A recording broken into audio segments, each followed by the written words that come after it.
बीमारी क्या है। जब तक उस बीमारी को आप समझेंगे नहीं तब तक जाकर के हमारी समस्याएं दूर नहीं होंगी, तब तक हमारा समाज आगे बढ़ेगा। अभी हमने देखा है कि पचगावा ग्राम सभा की बात कर रहे हैं। पचगावा ग्राम सभा में लगभग 5 प्रत्याशी हमने देख लिया। यहीं पे प्रधान लड़ने के लिए लोग एक साथ खड़े हो रहे हैं। यह बात जाने बिना इस बात को डिसाइड नहीं किया जा सकता है कि कौन उस योग्य है, कौन प्रधानी लड़ सकता है। यह बात हम लोग भी नहीं कह सकते हैं कि आप चुनाव लड़ लें, और किसी को ये भी नहीं कह सकते हैं कि आप चुनाव नहीं लड़ें। इस बात के लिए हमको गांव के लोगों से जानना होगा कि गांव के लोग चाहते क्या हैं। इस बात को हम यहाँ डिसाइड नहीं कर सकते। गांव के लोग क्या चाहते हैं वह डिसाइड करेगा कि हम किसको प्रधान मानते हैं, किसको प्रधान बनाना चाहते हैं। इसके लिए मेरे पास एक योजना है। योजना को हम आप समझ रखना चाहता हूँ।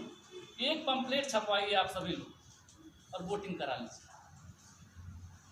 जहाँ जहाँ अपने बिरादरी के लोग ज़्यादा हैं, ज़्यादा संख्या जिसको लगता है कि हाँ हमारी बिरादरी के नाते सिर्फ चुनाव लड़ना ये भी सही नहीं कि आपकी संख्या ज़्यादा है। यह देखिए, यह लोकसभा का चुनाव नहीं, यह विधानसभा की चुनाव नहीं, यह प्रधानी की चुनाव है। ग्राम प्रधान जनता उसको मानती है जो उसके सुख दुख में खड़ा रहता है। अगर आप सुख दुख में खड़ा रहते हैं तो ही वो गांव के लोग आपको प्रधान के लिए प्रधान मानते हैं। तो हम कहते हैं कि एक आप लोग पंपलेट छपवाइए और सभी प्रत्याशियों का नाम लिख दीजिए। 5 प्रत्याशी हैं, 6 प्रत्याशी हैं, सबका हम ये भी नहीं ड्रा भी नहीं करेंगे कि लकी ड्रा में किसका आ गया, किसका भाई ऊपर वाला कौन चाहता है। हमारा एक ऐसा सुझाव है कि आप सभी लोग वोटिंग करा लीजिए, पंपलेट छपवा लीजिए। कितने घर हैं हमारे पचगावा में? 100 घर हैं, 200 घर हैं, 500 घर हैं। 500 घर हैं तो 500 पंपलेट छपवाइए और सभी लोगों का नाम सीरियल वाइज से लिख दीजिए, सभी प्रत्याशी, और उनके घर तक एक एक लोग जाकर के उसको पहुंचाए और जिसका वोट ज़्यादा हो उसको प्रत्याशी घोषित कर।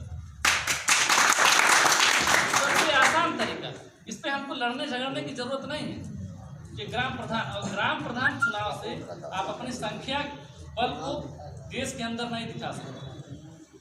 आप लोगों को हमारे बारे में मास्टर साहब ने बताया। मैंने भारतीय स्वतंत्र पंच पार्टी का निर्माण क्यों किया, हमारा उद्देश्य क्या है, यह उद्देश्य आप लोग को जानना होगा। हमने भारतीय स्वतंत्र पंच पार्टी कभी नहीं बना था। मैं 2017 में खलीलाबाद संत कबीर नगर से सदर विधानसभा के चुनाव लड़ा। जैसा कि मास्टर साहब ने कहा कि हमने चुनाव लड़ा, चुनाव में वोट देने की जब बारी आती है तो वैश्य समाज कहती है अरे बुझवा है। हमारे साथ भी हुआ और जो कोई चुनाव लड़ेगा उसके साथ भी ऐसा होगा। आप चुनाव लड़िए, सर्ववैश्य की बात तो सब लोग करता है, सर्ववैश्य की बात करता है। हम कहते हैं कि हम वैश्य हैं। क्यों कहते हैं? क्योंकि हमको बूझ कहने में बड़ा समस्या होती है। हम अपने आप को कहीं फेस नहीं कर पा रहे कि हम किसी को कह नहीं पा रहे कि हम बूझ बिरादरी, हमको शर्म आ रही। इसका भी रीज़न ये है कि हमारे पूर्वज ने ऐसा कोई नहीं रहा जिनको हम एक दिखा सके कि ये हमारे प्रधानमंत्री रहे, ये हमारे पूर्वज, हमारे ये हैं।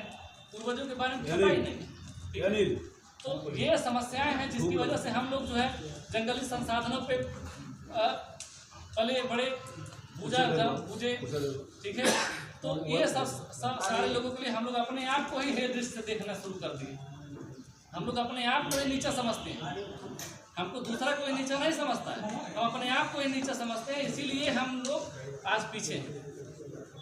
हम लोग को अपने आप को ऊंचा समझना पड़ेगा। हम लोग को अपने आप पे गर्व करना पड़ेगा कि आप क्या हैं। आप वो हैं जिसका भुजा